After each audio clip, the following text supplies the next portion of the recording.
Welcome to Success Education. Good morning to all of you. আজকে আমরা যে ক্লাসটা করব সেটা হচ্ছে গিয়ে তোমার হচ্ছে rules of error correction based on preposition. Clear? বুঝতে পেরেছো সবাই? দেখো আমাদের প্রথমেই আছে, আচ্ছা স্ক্রিনটা পরিষ্কার দেখা যাচ্ছে? তাহলে আমরা যেটা দেখতে পাচ্ছি সেটা হচ্ছে রুলস অন প্রিপোজিশন। ক্লিয়ার? তাহলে এক্ষেত্রে যদি আমাকে রুলস গুলো শিখতে হয়, দেখো প্রথমে 1 নম্বর রুলস যেটা আছে সেটা আমরা কি দেখব না। 1 নম্বর রুলস যেটা আছে সেটা হচ্ছে গিয়ে we always place the objective case after preposition only. ঠিক আছে, প্রিপোজিশনের পর আমরা কাকে ইউজ করব না অবজেক্টিভ কেস। ভালো করে খেয়াল করবে, বারবার বলছি। প্রথম রুলস যেটা আছে we always place the objective case after preposition.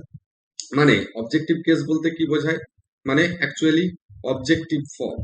ঠিক আছে, অবজেক্টিভ ফর্ম অফ প্রোনাউন, মানে বাংলায় অবজেক্টিভ কেস মানে বাংলা মানে আমরা কি জানি, objective case. Clear? Objective case মানে বাংলায় বোঝায় কর্মকারক। অর্থাৎ অর্থাৎ কর্মরূপ, কর্মরূপী যে সর্বনামগুলো আছে সেগুলোকে সবসময় আমরা ইউজ করব। দেখো প্রথমের যেটা আছে এক্সাম্পল দেওয়া আছে, I do not depend on হি। তাহলে এই যে অন, এটা তো একটা প্রিপোজিশন, কিন্তু এরপরে কাকে বসানো আছে, হি কে। তাহলে হিটা কি আমরা জানি সাবজেক্টিভ কেস বা সাবজেক্টিভ ফর্ম। তাহলে আমরা কখনোই প্রিপোজিশনের পর সাবজেক্টিভ ফর্ম বসাতে পারবো না। আমরা কি বলেছি, অবজেক্টিভ ফর্ম অফ প্রোনাউন। প্রোনাউনের অবজেক্টিভ ফর্ম মানে এটাকে কারেক্ট করতে হলে কি করতে হবে, I do not depend on him. বুঝতে পেরেছো না পারোনি? বুঝতে পেরেছো না পারোনি? হ্যাঁ কি না অ্যান্সার দেবে? হ্যাঁ অবশ্যই, অবশ্যই। বাংলাতেও লিখতে পারো বা শর্টকাটে আমি তোমাদেরকে দেখিয়ে দিচ্ছি। ঠিক আছে, সেটা এইভাবে লিখবে যে এই যে প্রথমে লিখবে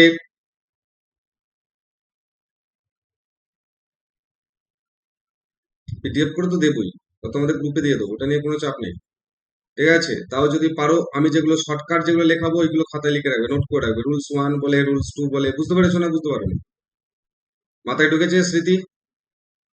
দেখো, হ্যাঁ দেখো, প্রথমে কি লিখবে, প্রথমে লিখবে preposition, preposition plus objective case. হয়েছে, মানে প্রথমে থাকবে প্রিপোজিশন, তারপরে থাকবে অবজেক্টিভ কেস বা অবজেক্টিভ ফর্ম। তাহলে এখানে আমরা পেয়েছিলাম অনের পর হি, তাহলে এই জায়গাটায় আমার ভুল ছিল, এটা কারেক্ট কি করলাম, হিম।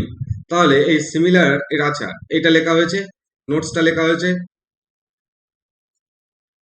নোটসটা লেখা হয়েছে।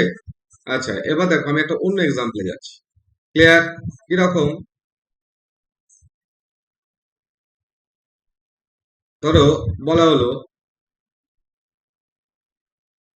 হি হ্যাজ গিভেন এ বুক, হয়েছে, টু সি। তাহলে আমি কি লিখলাম না, হি হ্যাজ গিভেন এ বুক, হিটাকে পেলাম সাবজেক্ট, হ্যাজ গিভেনটাকে পেলাম ভার্ব, এ বুক এটা কি পেলাম অবজেক্ট। ক্লিয়ার? এবার দেখো যেটা আছে সেটা হচ্ছে গিয়ে টু, টুটা কি বলো, প্রিপোজিশন। তাই তো, ভালো করে নজর দেবে এই ক্লাসটার উপর কিন্তু, এই ক্লাসটা কিন্তু মারাত্মক ইম্পর্টেন্ট ক্লাস। তাহলে কি বললাম, হি হ্যাজ গিভেন এ বুক, হয়েছে, তারপরে টুটাকে পাচ্ছি আমরা কি, প্রিপোজিশন পাচ্ছি। টু এর পর কখনোই আমরা সাবজেক্টিভ ফর্ম লিখতে পারি না, মানে শিখে লিখতে পারি না। কাকে লিখতে হবে না, আর। ক্লিয়ার? বুঝতে পেরেছো সবাই? ক্লিয়ার হয়েছে না হয়নি? হ্যাঁ কি না অ্যান্সার গুলো দেবে। Very good, very good. চলো আমরা এবার নেক্সট রুলে যাবো। ঠিক আছে, নেক্সট রুলটা কি আছে, নেক্সট রুলটা আছে rules number 2, when two, two words, when two words are connected by and oblique or, the preposition after this was must be made clear। মানে ব্যাপারটা অন্য কিছু না, যখন দুটো ওয়ার্ড কিসের দ্বারা কানেক্ট হবে, হয় and নয়তো or। কি বললাম বোঝা গেছে? কি বললাম, প্রিপোজিশন প্রিপোজিশন দুটো যখন কি হবে না অ্যান্ড অথবা অর দিয়ে অ্যান্ড অথবা অর দিয়ে অ্যান্ড অথবা অর দিয়ে যুক্ত থাকবে, তখন আমরা কি করব না তখন আমরা প্রিপোজিশন গুলোকে যে ইউজ করব এই ওয়ার্ডগুলোর পর হয়েছে সেগুলো অবশ্যই বুঝিয়ে দিতে হবে। মানে কি ব্যাপারটা কি দেখো, প্রথম এক্সাম্পল বলেছে হি ইজ কনসাস, সে হয় সচেতন, অ্যান্ড এনগেজড এবং নিযুক্ত আছে ইন ইজ ওয়ার্ক। ক্লিয়ার? কিন্তু ব্যাপারটা হচ্ছে দেখো আমরা দেখতে পাচ্ছি এখানে দুটো ওয়ার্ড থাকছে যুক্ত হচ্ছে, কে কে, একটা হচ্ছে কনসাস আর একটা হচ্ছে এনগেজড। এই দুটো ওয়ার্ড যুক্ত হয়েছে কার দ্বারা যুক্ত হয়েছে না এই অ্যান্ড এর দ্বারা, তাই তো? এই অ্যান্ড এর দ্বারা যুক্ত হয়েছে। তাহলে আমাদেরকে খেয়াল রাখতে হবে দুটো যে ওয়ার্ড আছে দুটোর ক্ষেত্রে তো প্রিপোজিশন নিশ্চয়ই সমান নয়, মানে একই প্রিপোজিশন কনসাসের ক্ষেত্রেও বসবে না বা এনগেজড এর ক্ষেত্রে বসবে, দুজনের ক্ষেত্রে আলাদা আলাদা। আমরা জানি এনগেজের সঙ্গে ইন বসলো, কিন্তু কনসাসের সঙ্গে কি বসে, অফ বসে, সেটা কিন্তু আমার দেওয়া নেই।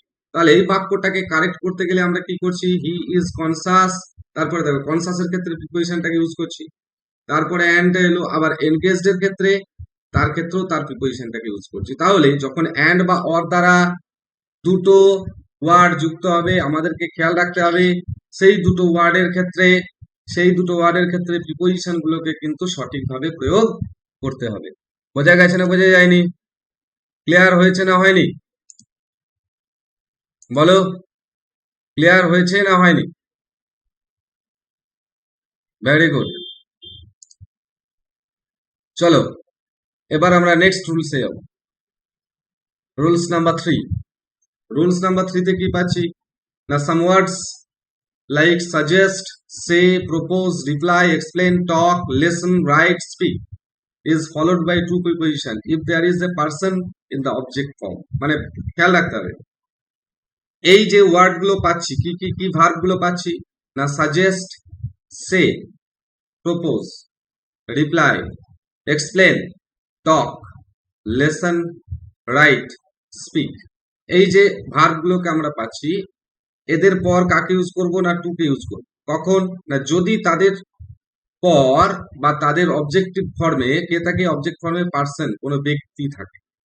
যেমন বলেছে he did not reply me, ঠিক আছে, he did not reply me, তাহলে কি হবে he did not reply to me. তাহলে এই যে রিপ্লাই ওয়ার্ডটা আছে এরপরে মি মানে কি একটা ব্যক্তি, পার্সন। তাহলে যখন পার্সনকে বোঝাবে তখন আমাকে কি করতে হবে, এই যে ভার্বটা থাকবে এরপর একটা প্রিপোজিশন যোগ করতে হবে। মানে কোন প্রিপোজিশনটাকে যোগ করবো না টু কে। ক্লিয়ার? তার জন্যই দেখো তলাতে কারেক্ট ফর্মটা দেওয়া আছে he did not reply to me. ঠিক আছে, ধরো আর একটা বলা হলো রাম হয়েছে ডাজ নট অ্যান্সার। অ্যান্সারের ক্ষেত্রেও কিন্তু সেম, অ্যান্সার মাই কল। তাহলে এই ক্ষেত্রে যদি বাক্যটাকে আমাকে কারেক্ট করতে হয় তাহলে কি করব বলো? To, answer to my call. বোঝা গেছে? এবার কেন টুটাকে ইউজ করলাম সেটা আমি এবার নোটস এর মাধ্যমে জানি। ক্লিয়ার হয়েছে না হয়নি? এবার আমি দেখো নোটটা মানে শর্টকাট হিসাবে তোমাদেরকে দেখিয়ে দিচ্ছি। সেটা কি আমি একটু লিখবো ছোট করে, সেটা হচ্ছে গিয়ে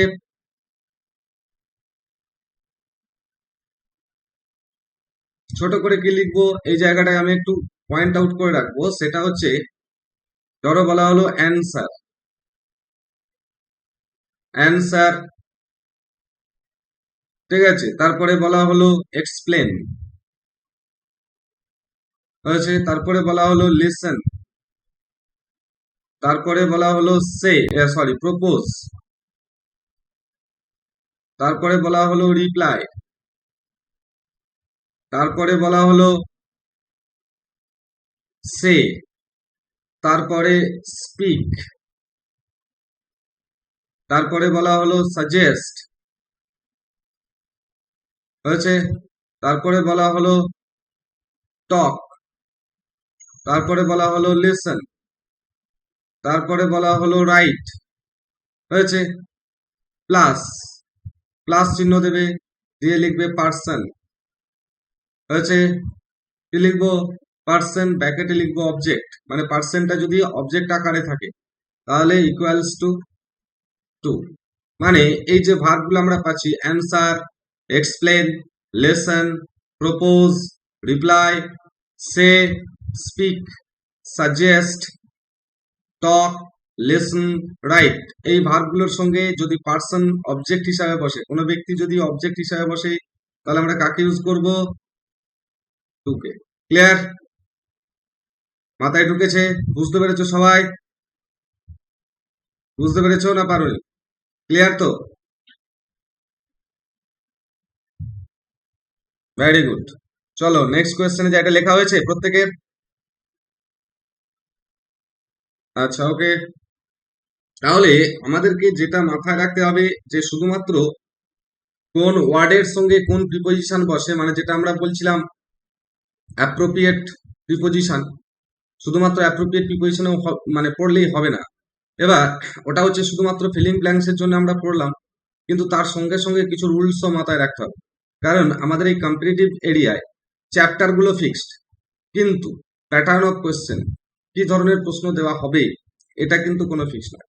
কি বললাম, বোঝা গেছে? তাহলে প্রতি ক্ষেত্রে আমাদেরকে যেটা মাথায় রাখতে হবে সেটা হচ্ছে গিয়ে যে আমাকে সব রকম যত রকমের প্যাটার্ন আছে সমস্ত রকমের প্যাটার্ন গুলোকে কিন্তু ফলো করে রাখতে হবে এবং সেগুলো মাথায় রাখতে হবে। কারণ বলা যায় না চ্যাপ্টার আমার এক, কিন্তু কি টাইপের কোয়েশ্চেন আসবে সেটা কিন্তু আমরা কেউ জানি না। সেই জন্য আমাদেরকে যতগুলো প্যাটার্ন থাকবে, যত ধরনের প্যাটার্ন থাকবে যে কোনো চ্যাপ্টারের উপরে, সেইগুলোকে প্রত্যেকটাকেই কিন্তু আমাকে প্র্যাকটিস করে রাখতে হবে। বোঝা গেছে? প্রত্যেকে লেখা হয়েছে? আচ্ছা, ওকে। চলো next rules number 4, some prepositions like on, in, at are not used before, today, tomorrow, yesterday, the following day, the next day, etc. ঠিক আছে? ব্যাপারটা কিছুই না। ব্যাপারটা হচ্ছে এই যে today, tomorrow, yesterday, the following day, the next day, এই যে ওয়ার্ডগুলো বা ফ্রেজগুলো আছে, তাহলে এই ওয়ার্ড বা ফ্রেজের পর, সরি, এই ওয়ার্ড বা ফ্রেজগুলোর আগে কখনো অন, ইন, অ্যাট এদেরকে ইউজ করতে পারবে না। তাহলে এটাকে যদি আমরা শর্টকাট আকারে নোটসে লিখি তাহলে কি লিখবো? না, নোটসটা যদি আমাকে লিখতে হয় তাহলে আমি এইভাবে লিখবো। ঠিক আছে? On, in, at not equals two, মানে অন, ইন, অ্যাট কখনো ইউজ হতে পারবে না। কোথায়? না টুডের ক্ষেত্রে, ঠিক আছে, টুমরোর ক্ষেত্রে, ইয়েস্টারডের ক্ষেত্রে, দ্য ফলোইং ডে এর ক্ষেত্রে,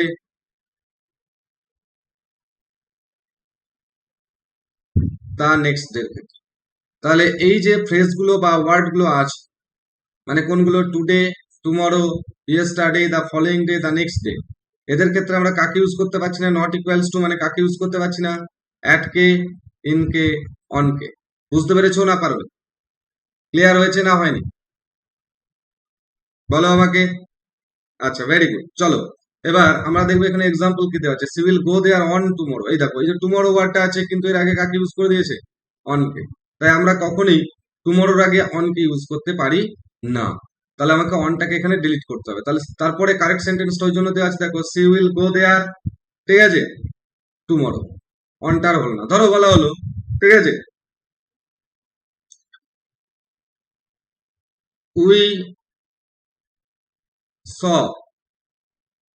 saw the PM, prime minister, on yesterday. ঠিক আছে? তাহলে এখানে আমি কি ভুল লিখলাম? এখানে কিন্তু অনটাকে লেখা যাবে না। ক্লিয়ার?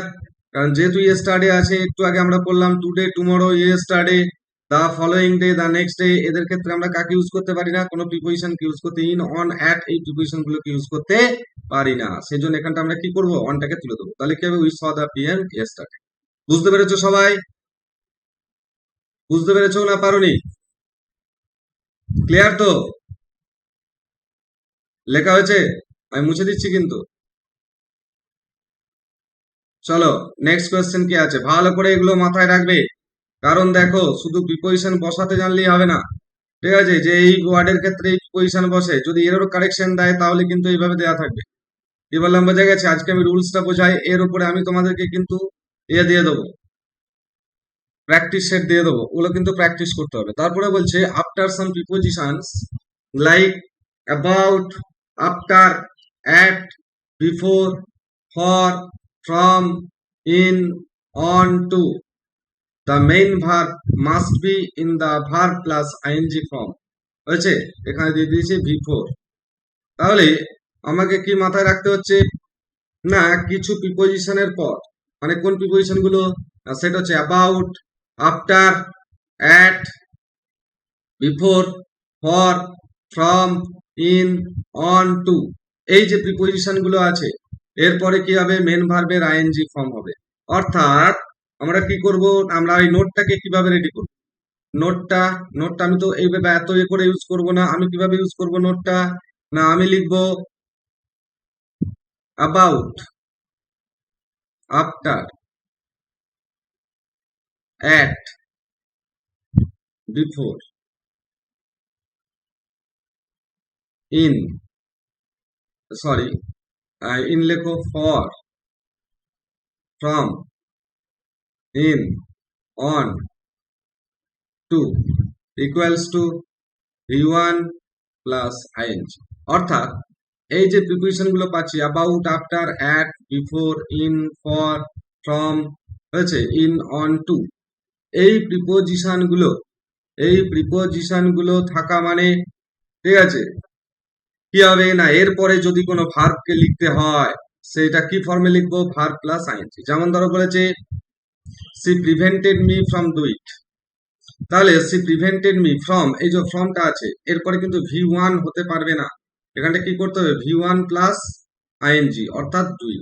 ক্লিয়ার? ধরো বলা হলো the man abstain from smoke, the man abstains from smoke. তাহলে আমি কি ভুল লিখলাম, এই যে ফ্রম আছে এরপরে যেহেতু ভার্ব স্মোক বসছে, তাই এটাকে আমরা ভার্ব আকারে রাখতে পারি না, ভার্ব প্লাস আইএনজি করে দিতে হবে, মানে এটাকে জিরান করে দিতে হবে। অর্থাৎ কি হবে, স্মোকিং, মানে এটা তো ভার্ব আকারে রাখতে পারবো না, কারণ আমরা জানি প্রিপোজিশন সাধারণত কার আগে বসে, নাউনের পূর্বে। সেই জন্য স্মোক থেকে এটাকে নাউন করে দিলাম, মানে স্মোকিং। মাথায় ঢুকেছে না ঢুকে, বুঝতে পেরেছো না পারোনি? বোঝা গেছে? ক্লিয়ার তো? দেখো এগুলো এমন কিছু টাফ না, কিন্তু জানা না থাকলে পরীক্ষার খাতায় গিয়ে তুমি কারেক্ট আনসার করতে পারবে না, এটা হচ্ছে সবচেয়ে বড় জিনিস। কি বললাম, বোঝা গেছে? কি বললাম, যদি কারেক্ট আনসার জানা না থাকে তাহলে কি হবে, পরীক্ষার খাতায় গিয়ে কিন্তু কারেক্ট আনসার করতে পারবে না, এটা যেন মাথায় থাকে। ক্লিয়ার তো? চলো এবার নেক্সট কোয়েশ্চেনে যাব। রুলস নাম্বার কত হবে, রুলস নাম্বার কত হবে, 6, তাই তো?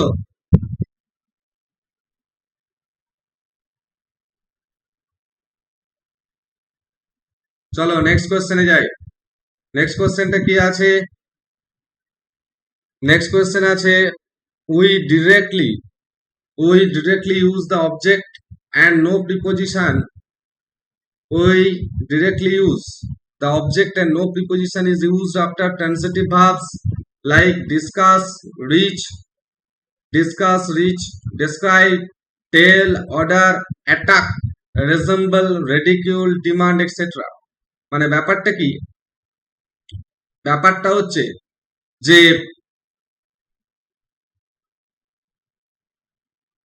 এই যে ওয়ার্ড গুলো আছে বা এই যে ভার্ব গুলো আছে সেগুলো কি কি আছে না, discuss, reach, describe, tell, order, attack, resemble, ridicule, demand.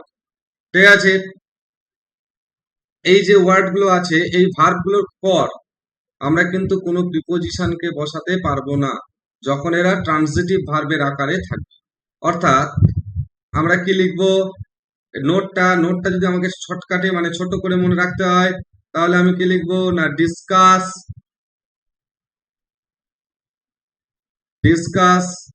Rich, describe, tell, order, attack, resemble,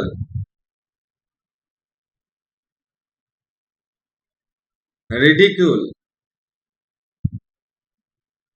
demand not equals to preposition, মানে এই ভার্বগুলোর পর আমরা কখনোই কোনো প্রিপোজিশনকে ইউজ করতে পারবো না। বোঝা গেছে? বুঝতে পেরেছো না পারোনি? বুঝতে পেরেছো না পারোনি বলো? কি পেলাম? এই যে ভার্বগুলো পাচ্ছি, এই ভার্বগুলোর পর আমরা কি করতে পারবো না, কোনো প্রিপোজিশন ইউজ করতে পারবো না। এবার দেখো তোমাদের এখানে যে এক্সাম্পলটা দেওয়া আছে, the poet describes about the beauty of the nature in his poem. তাহলে এই যে ডেসক্রাইবস ভার্বটা আছে, এরপরে দেখো অ্যাবাউট কে বসানো আছে, কিন্তু আমরা এখানে কি করলাম না, এই যে ডেসক্রাইব ভার্বটা এর ক্ষেত্রে কি লিখেছি, নট ইকুয়ালস টু প্রিপোজিশন, অর্থাৎ কোনো প্রিপোজিশনের পরে বসতে পারবে না।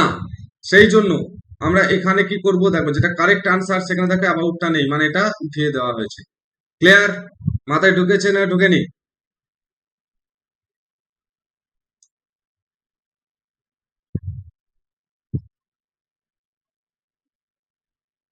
ধরো এইরকম দিল, আমি আর একটা এক্সাম্পল নিচ্ছি। আচ্ছা, এটা লেখা হয়েছে, মুছবো? ধরো আমি এখানে একটা এক্সাম্পল দিচ্ছি। আচ্ছা ঠিক আছে, he has reached to his destination. বলো তো এই বাক্যটার মধ্যে আমি কি ভুল লিখলাম, he has reached to his destination. বলো, টুটা হবে না, কারণ রিচের পর আমরা কি কোনো প্রিপোজিশন বসাতে পারবো না। তাহলে ক্লিয়ার হয়েছে? বোঝা গেছে তো? Thank you. চলো,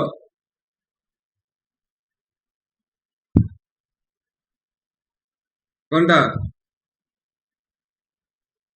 হুম,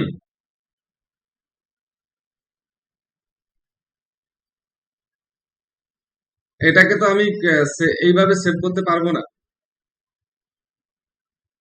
বুঝতে পেরেছো? এটাই ব্যাপার, ওই জন্য এটাকে এ করি। মানে আমি যদি এটাকে এও করি, মানে যদি এইভাবেও রেখে দিই, যখন সেভ হবে এগুলো অটোমেটিক,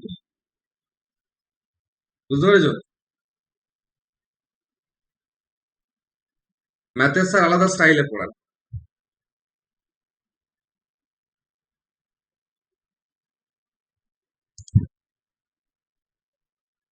চলো next, the preposition across is used in different cases. ঠিক আছে, এই যে অ্যাক্রস, অ্যাক্রস যে প্রিপোজিশনটা আছে, অ্যাক্রস যে প্রিপোজিশনটা আছে, এই প্রিপোজিশনটাকে আমরা কিন্তু বিভিন্ন ভাবে ব্যবহার করতে পারি। অর্থাৎ অ্যাক্রসের কি দিচ্ছে, প্রথম দিচ্ছে on the opposite side of, মানে অ্যাক্রসের ক্ষেত্রে আমরা যদি ছোট ছোট করে লিখে রাখি, তাহলে 1 নম্বর পাচ্ছি বিপরীত অর্থ, মানে বিপরীত অবস্থান বোঝায়। ঠিক আছে, 2 নম্বর পাচ্ছি from one side to another, মানে পারাপারের ক্ষেত্রে। ঠিক আছে, একদিক থেকে অন্যদিকে, মানে অ্যাকচুয়ালি পারাপার। নাম্বার 3, 3 নম্বর পাচ্ছি বোথ সাইডস, মানে উভয় দিকে, উভয় দিক। আর একটা পাচ্ছি কাম অ্যাক্রস, যেটা আছে সেটা হচ্ছে হঠাৎ করে দেখা পাওয়া। ঠিক আছে, এটা অনলি ফর কাম অ্যাক্রস, অন্যের ক্ষেত্রে কিন্তু নয়। হঠাৎ করে দেখা পাওয়া বা সাক্ষাৎ হওয়া।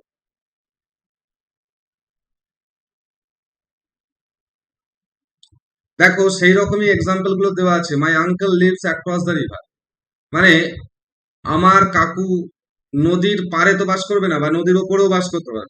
তাহলে কোথায় বাস করছে না, নদীর বিপরীত।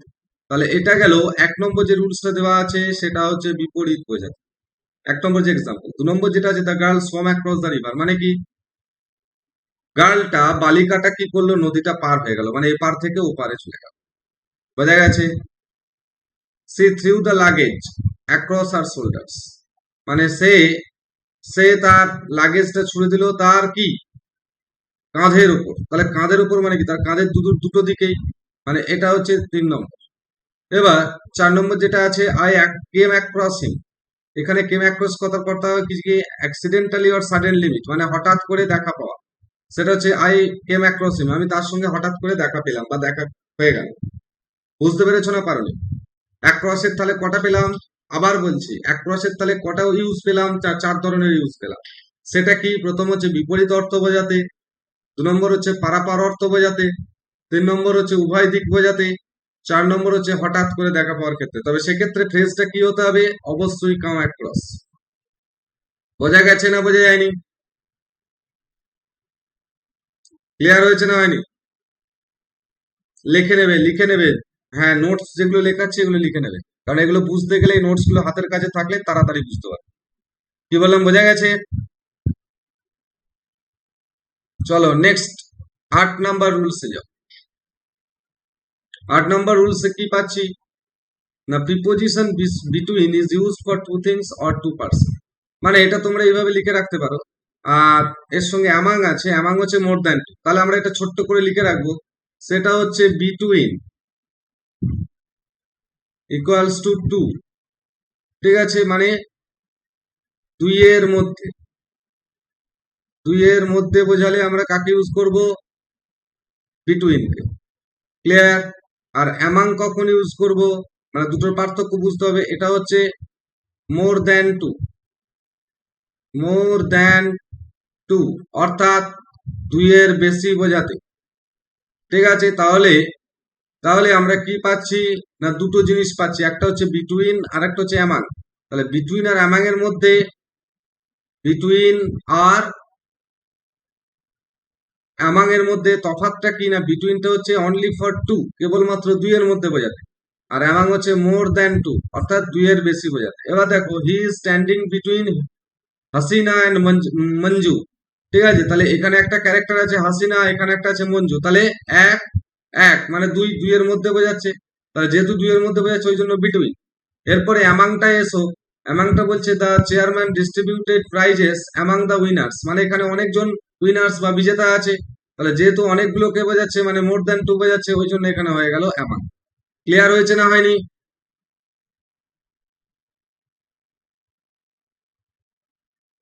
কোনটা কোনটা বলো?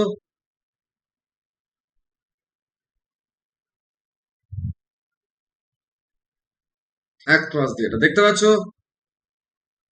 অ্যাক্রসের ক্ষেত্রে আমি কি বললাম না, অ্যাক্রসের ক্ষেত্রে আমি বললাম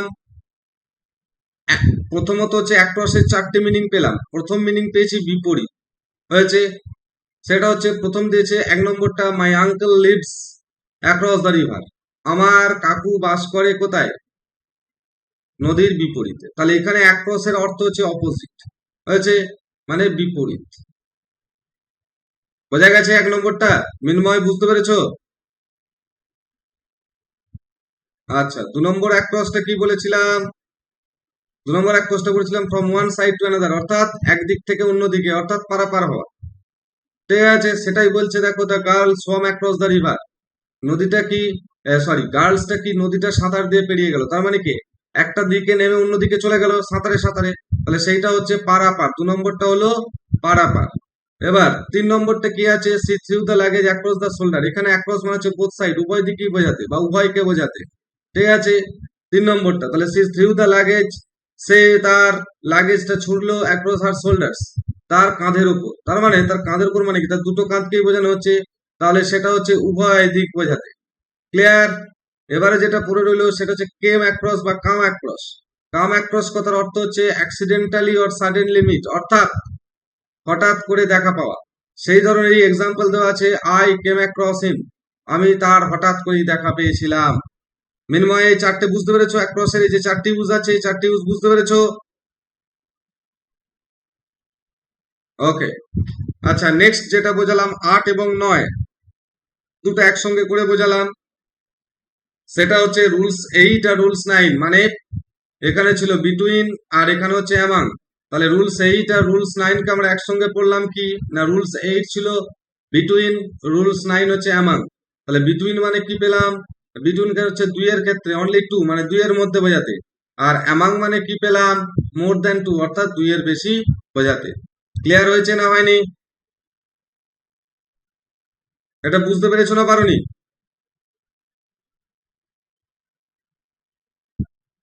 আচ্ছা, ভেরি গুড। চলো next, rules number 10, the preposition amidst or amid used for person or things, ব্র্যাকেটে কি আছে, গ্রুপস, মানে হচ্ছে এক কথায় মাথায় রাখবে, amid or অ্যামিডস্ট, এটা হচ্ছে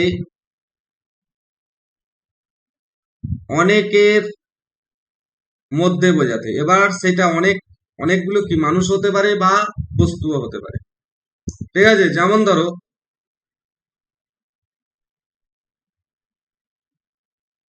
হি has been tracked amid or amidst many students. মানে কি স্টুডেন্ট কতগুলো ছিল বলো? স্টুডেন্ট কতগুলো ছিল? অনেকগুলো ছিল। অ্যামিড মেনি স্টুডেন্টস, অনেক স্টুডেন্ট ছিল। এবার যেহেতু অনেক স্টুডেন্ট আছে তার মধ্যে তাকে ট্র্যাক করা হচ্ছে, তার মানে কি অনেকের মধ্যে যখন তাকে স্পেশালি বোঝানো হবে তখন আমরা অ্যামিডস অথবা অ্যামিডকে ইউজ করতে পারবো। ক্লিয়ার? মাথায় ঢুকেছে? আর একবার বলুন। ব্যাপারটা কি হচ্ছে না, হি has been tracked amid or অ্যামিডস many students, মানে কি তাকে ট্র্যাক করা হচ্ছে, মানে খুঁজে ধরা, মানে খুঁজে পাওয়া যাচ্ছে বা তাকে দূর থেকে লক্ষ্য করা হচ্ছে। ঠিক আছে, ট্র্যাক করা হচ্ছে, চিহ্নিত করা হচ্ছে। কাকে? তাকে চিহ্নিত করা হচ্ছে, কাদের মাঝে চিহ্নিত করা হচ্ছে? অনেক স্টুডেন্টের মাঝে, মানে মেনি স্টুডেন্টস। তাহলে সেখানে অনেকের মধ্যে তাকে আমরা কি করছি? চিহ্নিত করছি। সেই জন্য অনেকের মধ্যে বোঝাতে আমরা অ্যামিড অথবা অ্যামিডস কে ব্যবহার করতে পারি। মাথায় ঢুকলো না ঢুকলো না? বুঝতে পেরেছো না পারোনি? ক্লিয়ার তো? তারপরে রুলস নাম্বার 11। হ্যাঁ বলো, কি বলছো বলো। হ্যাঁ, অ্যামাং হতে পারত। এবার অ্যামাং, অ্যামিড আর অ্যামিডস এর মধ্যে তফাৎ কি? ঠিক আছে, হ্যাঁ। এবার ব্যাপারটা হচ্ছে এমন কিছু পার্থক্য নেই। ব্যাপারটা হচ্ছে অ্যামাং মানে আমরা কার ক্ষেত্রে ব্যবহার করি? অনেকজনের ক্ষেত্রে। বিটুইন আর অ্যামাং পেলাম। হ্যাঁ, ভালো করে খেয়াল করবে। আর অ্যামিড বা অ্যামিডস মানে হচ্ছে এখানে যখন অর্থের অর্থের ক্ষেত্রে একটুখানি জোর বোঝাবে, মানে এটা ডিপেন্ড করবে ভার্বের উপর। কি বললাম, বোঝা গেছে? ব্যাপারটা কি না, ব্যাপারটা হচ্ছে ওখানে আমরা কি বলেছিলাম না, ধরো যে চেয়ারম্যান প্রাইজ গুলো ডিস্ট্রিবিউট করছে অনেকগুলো বিজেতার মধ্যে, সেক্ষেত্রে আমরা অ্যামুভ করলাম, কিন্তু ওখানে অ্যামিডস করতে পারলাম না। কারণ ভালো করে খেয়াল করো, তাহলে স্টুডেন্টস এখানে ভার্বটাকে ডিপেন্ড করতে, ভার্বের উপর ডিপেন্ড করবে। কারণ এখানে দেখো ট্র্যাক কাকে করা হচ্ছে? সমস্ত স্টুডেন্টকে না একটাকে? পার্থক্যটা ভালো বুঝবে অ্যামাং আর অ্যামিডের মধ্যে। একজনকে, মানে অনেকগুলোর মধ্যে একজনকে। ভালো করে খেয়াল করো, কি বললাম? অনেকগুলোর মধ্যে একজনকে খুঁজে বার করা হচ্ছে। ক্লিয়ার? আর ওখানে কি করেছিলাম না, চেয়ারম্যান কি করছিল? প্রাইজ কাকে দিচ্ছিল? একজনকে না অনেকজন? অনেকজনকে। তাহলে অ্যামাং আর অ্যামিডের মধ্যে তফাৎটা কি আছে? একটা হচ্ছে অনেকের মধ্যে আর একটা হচ্ছে অনেকের মধ্যে কেউ এক। ক্লিয়ার? মাথায় ঢুকলো না ঢোকেনি? বুঝতে পেরেছো না পারোনি? ক্লিয়ার তো? চলো নেক্সট যাব। Rules number 11, dispose of. Dispose of কথার অর্থ হচ্ছে বিক্রি করে দেওয়া। ঠিক আছে, ডিসপোজ অফ কথার অর্থ কি বলছে? সেল অ্যাওয়ে, মানে বিক্রি করে দেওয়া। যেমন she disposed of her scooty. এবার অনেকে ডিসপোজ অফ মানে তোমরা ভাবো নষ্ট করে দেওয়া, তাই তো? এটা খুব ইম্পর্টেন্ট একটা preposition, dispose of. Dispose of কথার অর্থ হচ্ছে সেল। ঠিক আছে, মাথায় ঢুকলো না ঢুকলো না? অনেকে ডিসপোজ মানে কিভাবে নষ্ট করে দেওয়া, কিন্তু না, ডিসপোজ অফ হচ্ছে সেল, বিক্রি করা। ক্লিয়ার? মাথায় ঢুকেছে না ঢোকেনি? Next, the preposition form is applied to past or future tenses. মানে এটা তোমরা এইভাবে না লিখে, এটা যেটা লিখছে ঠিকই আছে, পাস্ট এবং ফিউচার টেন্সে আমরা লিখবো এইভাবে না লিখে, ফর্মটা এইভাবে লিখবো, between two point of time.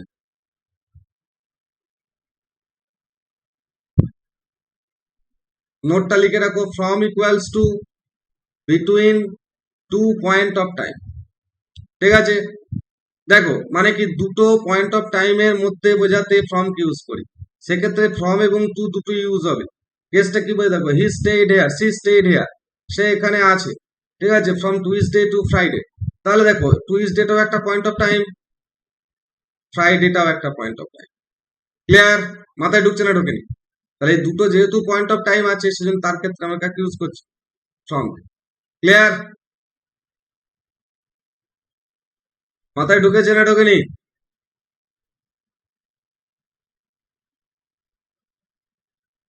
Very good. এবার দেখো, তারপরে আছে ডিওরিং। ডিওরিং কি বলেছে না, ইউজ ডিনোট ডিউরেশন, মানে স্থায়িত্ব বা সময় বোঝাতে। আমি ওইভাবে না লিখে সোজা করে বুঝতে গেলে কি করব, হচ্ছে ডিউরেশন মানে লিখে রাখবো রানিং টাইম, মানে যে সময়টাই চলছিল বা চলছে বা চলিতেছে বা চলতে থাকবে। বোঝা গেছে? তাহলে ডিউরিং মানে কি বললাম? Running time. ঠিক আছে, যে সময়টাই চলেছিল। তাহলে বলছে দেখো, during the second world were many people suffer. আছে দ্বিতীয় বিশ্বযুদ্ধের সময় মেনি পিপল সাফার, অনেক ব্যক্তি কি করেছিল, ভুগেছিল বা ক্ষতিগ্রস্ত হয়েছিল। তাহলে during second world war, second world ওয়ারটা তার একদিনই হয়ে যায়নি, এটা তো অনেক দিন ধরে চলেছিল। তাহলে মানুষটা ভুগছে কখন না, running time of Second world War. তাহলে রানিং টাইম কথার অর্থই হচ্ছে ডিউরিং। বোঝা গেছে না বোঝা যায়নি? ক্লিয়ার হয়েছে না হয়নি?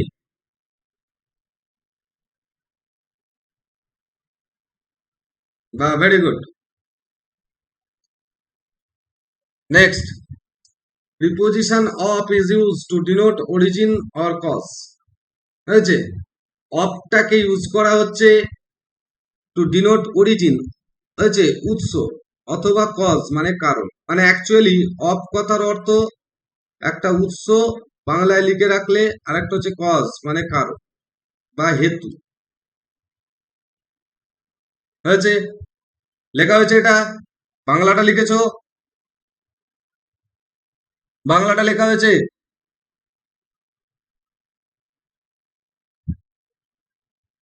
এবার দুটো দেখো, বলছে he comes of a poor family, সে কোথা থেকে উঠে এসেছে, মানে তার উৎসটা কোথায় না, পুয়ার ফ্যামিলি। তাহলে এখানে এই যে কামস অফ, এটার দ্বারা কি বোঝাচ্ছে, তার উৎস বা অরিজিন। তারপর বলছে হি ডায়েড অফ ক্যান্সার, সে মারা গেছে ক্যান্সারে। তাহলে এখানে ক্যান্সারের কারণটা বোঝাচ্ছে। এইখানে অফটা কি, ডাই অফ, মানে কি, ডাই অফ মানে হচ্ছে মৃত্যুর কারণ। তাহলে মৃত্যুর কারণটা কি বলো, ক্যান্সার। তাহলে এখানে কি বোঝাচ্ছে, অফটার দ্বারা কারণ বোঝাচ্ছে। ক্লিয়ার না বোঝা গেছে না বোঝা যায়নি?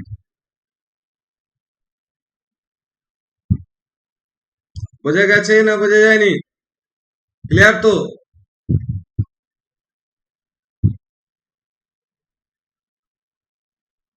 Next, O double A pop.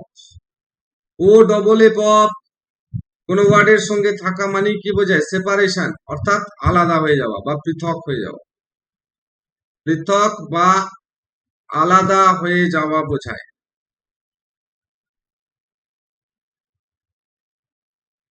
Clear হয়েছে না হয়নি? হয়েছে। দেখো, একটা ছোট্ট করে উদাহরণ দিচ্ছি, এখানটা সবটা দেওয়া নেই, এটা বাদ দাও। ধরো বলা হলো,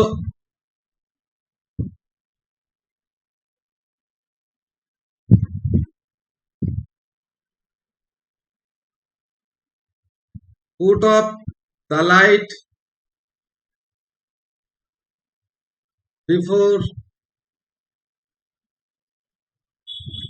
put up the light before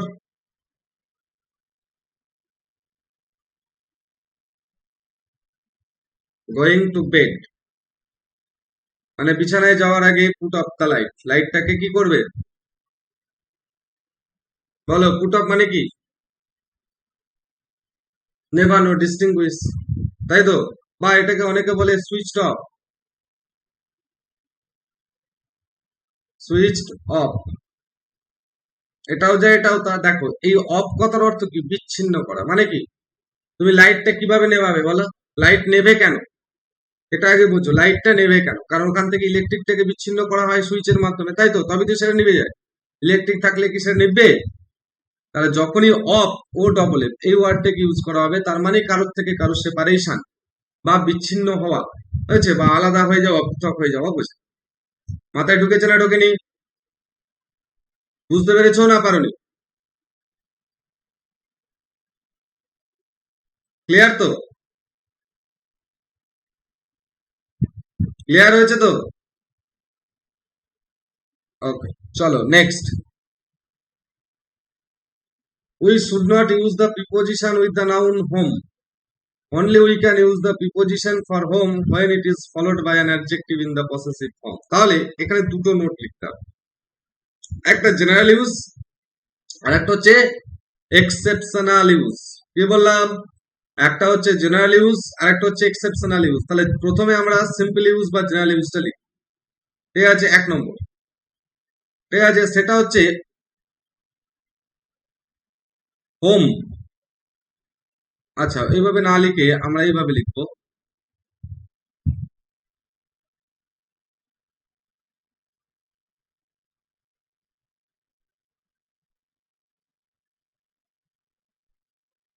preposition not equals two home. হচ্ছে মানে হোম ওয়ার্ডটার সঙ্গে আমরা প্রিপোজিশন ব্যবহার করতে পারি না। যেমন ধরো আই গো টু হোম বলা যায়, সরি গো টু হোম বলা যায় না।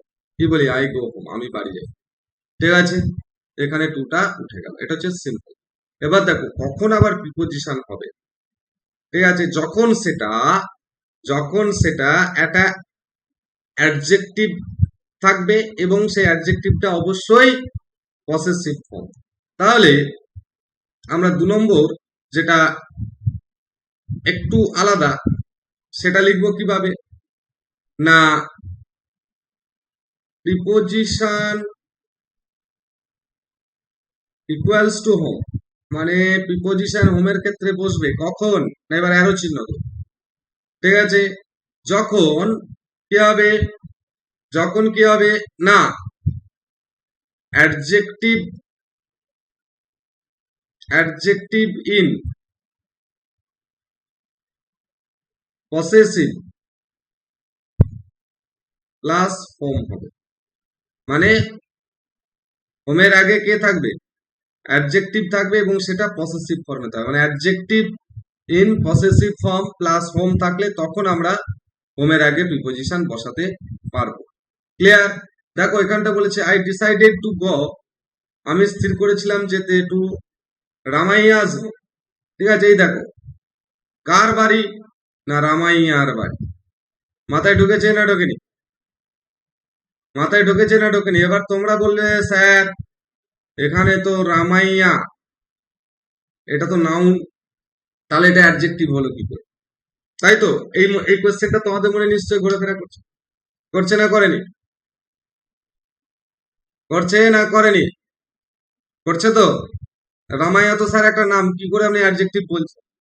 এবার এটা বুঝতে গেলে একটু ব্ল্যাঙ্ক পেসে আমি যাই। আচ্ছা, এটা তোমাদের লেখা হয়েছে না হয়নি আগে বলো? নোটস দুটো লেখা হয়েছে, নাম্বার 1 নাম্বার 2 লেখা হয়েছে।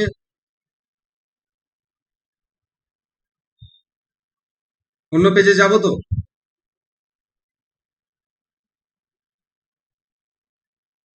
দেখো আমি বললাম হোম, হোমটা কি নাউন? তো হোম মানে কি বাড়ি, এটা তো নাউন। বুঝতে পেরেছো না পারোনি? হ্যালো, হোমটা, এটা ক্লিয়ার তো? এবার দেখো এর আগে আমি বসাচ্ছি রামস হোম। ধরো তোমরা বলবে যে স্যার রামটা তো নাউন, কিন্তু না, এখানে রামটা নাউন নয়। কেন নয় বোঝাচ্ছি। যখন আমরা অ্যাপোস্ট্রফি এস দিচ্ছি, ভালো করে খেয়াল করো। ধরো আমি বললাম ইন্ডিয়া, ইন্ডিয়াটা কি বাবা? নাউন। এবার এটাকে আমরা অ্যাডজেক্টিভ করি কিভাবে? ইন্ডিয়ান মানে ভারতীয়, তাই তো? তাহলে এটাকে আমরা নাউন বলি, এটাকে বলি আমরা অ্যাডজেক্টিভ। মানে কি ভারতীয় মানে কি ভারতের, এই জিনিসটা বোঝায়। ঠিক আছে, ভারতের অন্তর্গত বা ভারত থেকে মানে ভারত থেকে সৃষ্ট। তাহলে রামটা হচ্ছে নাউন, কিন্তু যখন একে অ্যাপোস্ট্রফি এস বসালাম, অ্যাপোস্ট্রফি এস বসালাম মানে মানে নাউনের ওপর যখন অ্যাপোস্ট্রফি এস বসালাম তখন এটা নাউন থাকে না, এটা হয়ে যায় অ্যাডজেক্টিভ। এবার কি করে বুঝবে? শর্টকাটে দেখো, হোমটা তো নাউন, তাই তো, হোমটা তো নাউন, ভালো করে খেয়াল করবে। কার হোম? কার হোম? রামের হোম। ঠিক আছে, এখানে রামটা অ্যাকচুয়ালি অ্যাডজেক্টিভ হিসেবে কাজ করছে, নাউন। সেই জন্য এখানে বলা হচ্ছে যখন অ্যাডজেক্টিভ পসেসিভ আকারে থাকে। বোঝা গেছে না বোঝা যায়নি? ধরো বললে, ধরো বললে নার্সিং হোম, এটা বলো তো নার্সিং হোম, বলো তো। এখানে বলো নার্সিংটা কি পার্টস অফ স্পিচ আর হোমটা কি পার্টস অফ স্পিচ? বলো বলো, স্মৃতি বলো, গার্গী বলো, ইংরেজ যারা যারা আছো বলো। হোমটা নাও, নার্সিংটা কেন অ্যাডজেক্টিভ করছো?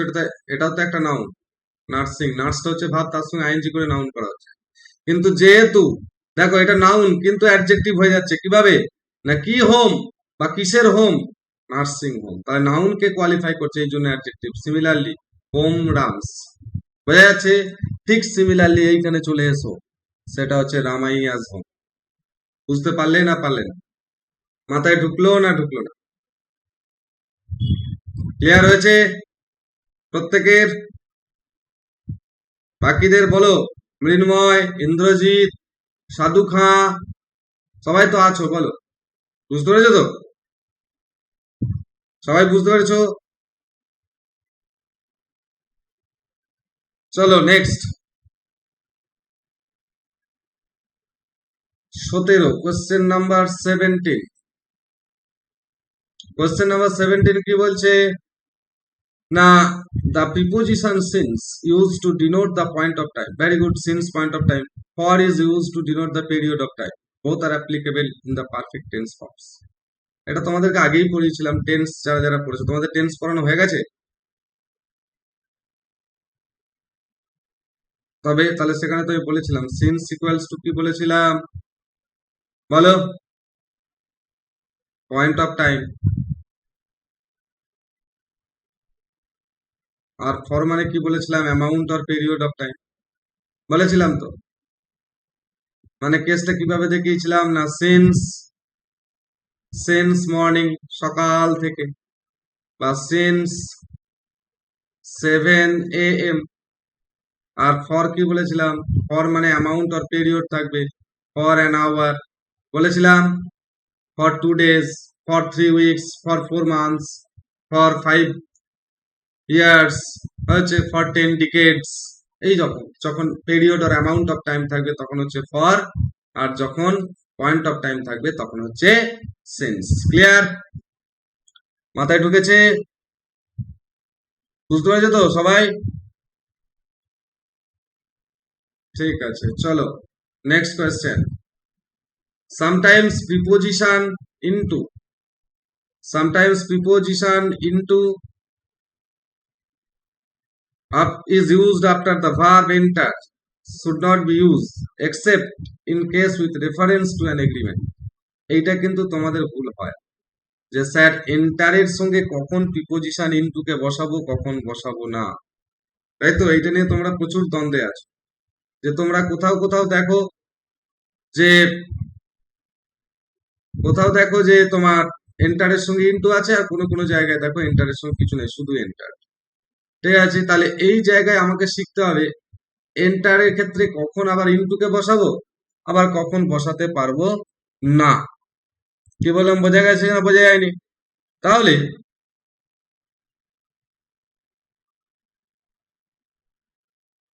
এই জায়গাটায় যদি আমি আসি, sometimes preposition into after the verb enter should not be used, মানে কোনো কোনো সময় এন্টার ভার্বের সঙ্গে আমরা ইনটুকে ব্যবহার করতে পারি না, except in case with reference to an agreement, যদি কোনো এগ্রিমেন্ট ছাড়া বোঝায়। ভালো করে বুঝবে, এগ্রিমেন্ট ছাড়া বোঝায় তখন কিন্তু ইনটু বসবে না, যদি এগ্রিমেন্ট হয় তখন ইনটু বসবে। ঠিক আছে, বুঝতে পারলে না পারলে না? বুঝতে পারোনি, এটা শর্টকাটে লিখে দিলেই বুঝতে পারবে। ঠিক আছে, দেখো কিরকম। না, এইভাবে লেখো তো, এগ্রিমেন্ট,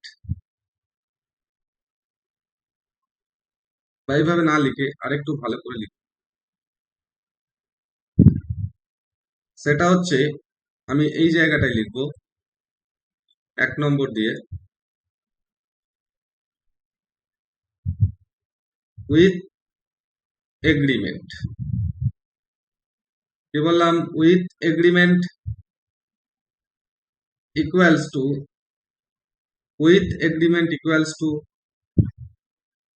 এন্টার প্লাস ইনটু, হলো। 2 নম্বর লিখবো without, without agreement equals to শুধু এন্টার। তাহলে যদি এগ্রিমেন্ট থাকে তাহলে হচ্ছে এন্টারের সঙ্গে ইনটু যাবে, যদি এগ্রিমেন্ট না থাকে তাহলে কি হবে? এন্টারের সঙ্গে ইনটু হবে না। ক্লিয়ার? দেখ, ভালো করে খেয়াল করো, ঠিক আছে? বলছে প্রথম কোশ্চেন, প্রথম তোমাদের যেটা দেওয়া আছে, he entered into the office premises without permission, মানে কি? সে অফিস চত্বরে ঢুকলো কোনো পারমিশন ছাড়াই। আবার বলছি, সে অফিস চত্বরে ঢুকছে কোনো পারমিশন ছাড়াই। ঠিক আছে, তাহলে তার এগ্রিমেন্ট আছে না নাই? কি বুঝছো তোমরা? এটার সঙ্গে এগ্রি করছে না করবে? নেই। তাহলে আমি এখানে ইনটুটা করতে পারবো কি পারবো না? যেহেতু এগ্রিমেন্ট নেই তাহলে করতে পারলাম। তাহলে বুঝতে পারছো কখন এন্টারের সঙ্গে এগ্রিমেন্ট হয় না, এবার বুঝতে পারলে। এবার কখন হবে? বলছে the group entered A hot discussion. ভালো করে খেয়াল করো, বলছে দ্য গ্রুপ, পুরো দলটা একটা হট ডিসকাশনের মধ্যে প্রবেশ করছে। তার মানে কি? সবাই মিলে ওটাতে রাজি আছে না নাই? ডিসকাশনটা যদি সবাই রাজি থাকে তবে তো হবে, না হলে হবে কি? ভালো করে খেয়াল করো, কি বললাম বুঝতে পারছো না পারো? হ্যালো, বুঝতে পারছো তো? দেখো, তাহলে যেহেতু এখানে সবাই মিলে এগ্রিমেন্ট এগ্রি করছে, সেজন্য এখানে হবে এন্টার্ড ইনটু। তাহলে কখন, একটা জিনিস বুঝতে পারছো তো, যে কখন আমরা এন্টারের সঙ্গে ইনটুকে ব্যবহার করতে পারবো, আর কখন আমরা এন্টারের সঙ্গে ইনটুকে ব্যবহার করতে পারবো না, সেটা বুঝতে পারলে না পারলে না? ক্লিয়ার হয়েছে না হয়নি বলো?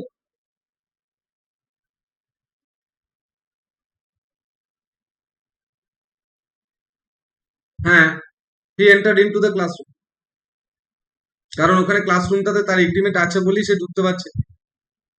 কি বললাম বোঝা গেছে? যদি এগ্রিমেন্ট না থাকতো সে ঢুকতে পারতো না, আর তাহলে এগ্রিমেন্ট না থাকা মানে তখন আর আমরা এন্টারের সঙ্গে ইনটুকে বসাতে পারবো না। মাথায় ঢুকলো না ঢুকলো না? বুঝতে পেরেছো সবাই? হ্যাঁ, তোমাদের জন্য এত কষ্ট করে টাইপ করে করে কালার চেঞ্জ করে করে কালার চেঞ্জ করে করে তৈরি করেছি। নেক্সট দিন থেকে আরো একটা জিনিস হবে, ঠিক আছে? আরো একটু আপলিফট করা হবে, দেখা যাক করা যায় কিনা। তারপরে rules number 19, preposition await means wait for, and despite means in spite of. ঠিক আছে, তাহলে এখানে আমাদেরকে যেটা জানতে হবে, ঠিক আছে, এই যে অ্যাওয়েট, অ্যাওয়েট কথার অর্থ কি জানো? অ্যাওয়েট কথার অর্থটা কি জানো? অপেক্ষা করা। ভেরি গুড, ভালো করে খেয়াল করো। যদি তোমাদেরকে বলা হয় অ্যাওয়েটটা কি প্রিপোজিশন, কি বলবে? আগের দিনে পড়িয়েছি প্রিপোজিশনের সিম্পল 6টা পার্ট। সেখানে ছিল সিম্পল, কম্পাউন্ড, ডাবল প্রিপোজিশন, তারপরে ছিল participial preposition, phrase preposition, disguise preposition. ঠিক আছে, এই 6টা প্রিপোজিশন পড়িয়েছিলাম। তার মধ্যে কোনটা পড়বে অ্যাওয়েট বা ডেসপাইট, দুটোই বলো। এই দুটো প্রিপোজিশন কোন প্রিপোজিশনের আন্ডারে পড়ছে? সিম্পলের ওপর, কম্পাউন্ডের ওপর, ডাবলের ওপর, না পার্টিসিপিয়ালের ওপর, না ফ্রেজের ওপর, না ডিসগাইজের? কোন দলে পড়বে? বলো বলো, কে কি বললে শুনতে পেলাম না। ইন্দ্রজিৎ বলছে কম্পাউন্ড। ঠিক আছে, তোমারটা লিখে রাখলাম। ইংরেজ গুলো কি বলছে? স্মৃতি, গার্গী, তোমরা বলো। মেঘনা, অর্ঘ বলো। আর ডেসপাইটটা?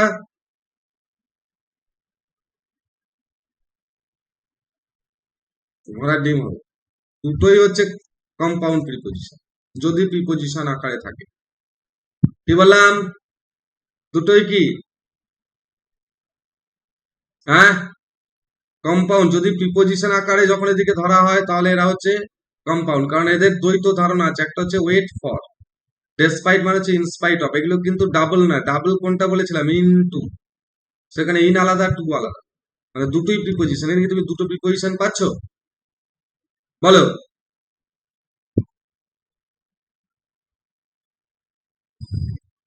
না, ইনস্পাইট অফটা ফ্রেজ, ইনস্পাইট অফটা হচ্ছে ফ্রেজ, কিন্তু ডেসপাইট এর মধ্যে কি ইনস্পাইট অফটা তো ঢুকে আছে, ভালো করে খেয়াল করো, এর অর্থটা দ্বৈত বোঝাচ্ছে, এটাকে ভাঙলে আমরা দ্বৈত পাচ্ছি, বুঝতে পারছো না, পাচ্ছ না?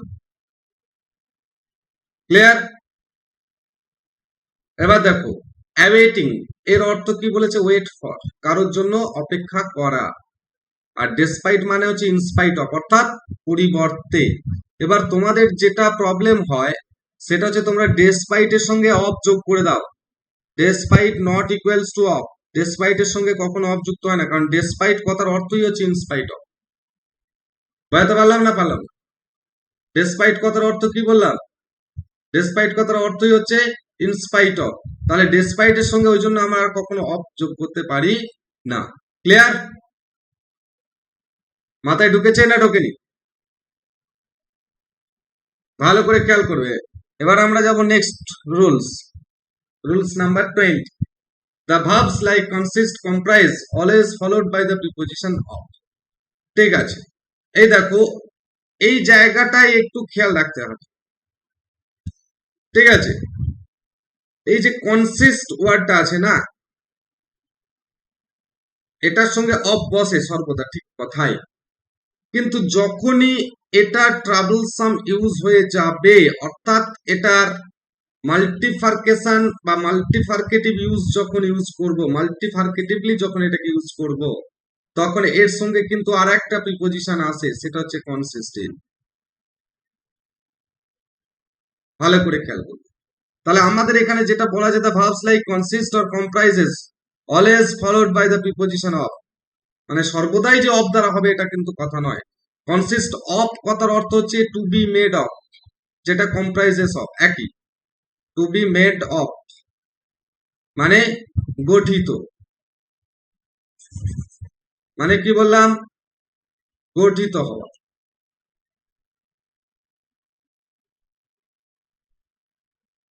কিন্তু কনসিস্ট ইনও হয়। তাহলে এবার আমাকে জানতে হবে কনসিস্ট ইন এর অর্থ। কনসিস্ট ইন এর অর্থ হচ্ছে লাইজ ইন, অর্থাৎ নিহিত থাকা বা সুপ্ত থাকা, নিহিত থাকা বা সুপ্ত থাকা, এটা বোঝে। তাহলে কনসিস্ট মানে সবসময় অফ হবে এটার কথা নয়, কারণ কনসিস্টের সঙ্গে অফ হবে এটা ঠিক কথা, তার অর্থটা কি হবে, গঠিত হওয়া। যেমন ধরো আমি বললাম এটা লেখা হয়েছে, আমি একটু ব্ল্যাঙ্ক পেজে যাব, এটা লিখেছো কনসিস্ট অফ আর consist in.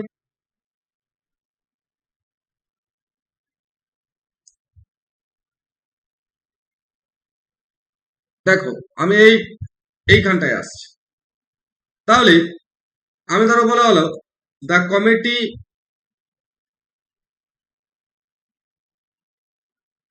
Is consisted, the committee is consisted dash 10 members. এটার দ্বারা কি বোঝাচ্ছে বাবা, the committee is consisted dash 10 members, এটার দ্বারা কি বোঝাচ্ছে বলো, বলো, গঠিত হওয়া। তাহলে মানে কি আমরা দেখতে পাচ্ছি যে কমিটিটা গঠিত হচ্ছে, মানে এই ক্ষেত্রে কমিটিটা গঠিত হলো, মানে 10টা মেম্বার নিয়ে গঠিত হচ্ছে কোনটা, কমিটিটা। তাহলে যেহেতু এখানে গঠিত হওয়া বোঝাচ্ছে, গঠিত হওয়া, তাই সেই ক্ষেত্রে আমরা কাকে ইউজ করলাম, অফকে। এবার ধরো যদি বলা হয়, সাপোজ ধরো বলা হলো the beauty of the girl consists dash her face, মানে কি the beauty of the girl, বালিকাটির সৌন্দর্য consists dash consists dash her face, তাহলে সেক্ষেত্রে কি আমরা এখানটা অফ করতে পারবো? এখানে কি অফ করা যাবে? কারণ তার ফেসটা তো বালিকাটার সৌন্দর্যটা নিয়ে গঠিত নয়। তাহলে এটার দ্বারা কি বোঝাচ্ছে না তার সৌন্দর্যটা কি আছে? তার সৌন্দর্যটা কি বলো, নিহিত আছে বা সুপ্ত আছে কোথায়? তার আসল সৌন্দর্যটা কোথায় আছে? তাহলে কনসিস্ট, এখানে আমরা কাকে বসাবো? ইনকে বসাবো। তাহলে কনসিস্ট অফ মানে কি পাচ্ছি? গঠিত হওয়া, তাই তো। আর কনসিস্ট ইন মানে কি পাচ্ছি? নিহিত থাকা বা সুপ্ত থাকা। বোঝা গেছে না বোঝা যায়নি? তাহলে এইখানে যে আমার যে রুলসটা ছিল, ঠিক আছে, এইখানে যে আমার রুলসটা ছিল সেটা কি না, the verbs like consist and comprise always followed by preposition of. এটা কিন্তু সবসময় অফ হয়। অফ কোন ক্ষেত্রে হবে না? গঠিত হওয়ার। কিন্তু যখনই তার অর্থটা চেঞ্জ হবে, নিহিত থাকা বা সুপ্ত থাকা, তখন হয়ে যাবে কনসিস্টেন্ট। বোঝাতে পারলাম না পারিনি? ক্লিয়ার হয়েছে না হয়নি? আচ্ছা বেশ, এবার তোমাদেরকে আমি কয়েকটা প্র্যাকটিস সেট দিচ্ছি। তার আগে, ঠিক আছে, এবার তোমাদেরকে আমি কয়েকটা প্র্যাকটিস সেট দেবো এবং সেটা প্র্যাকটিসটা আমি করিয়ে নেবো। ক্লিয়ার? ব্যাপারটা এবার যেটা দাঁড়িয়ে থাকছে সেটা হচ্ছে গিয়ে একটু জাস্ট মিটিং এ ওয়েট থাকবে। ক্লিয়ার?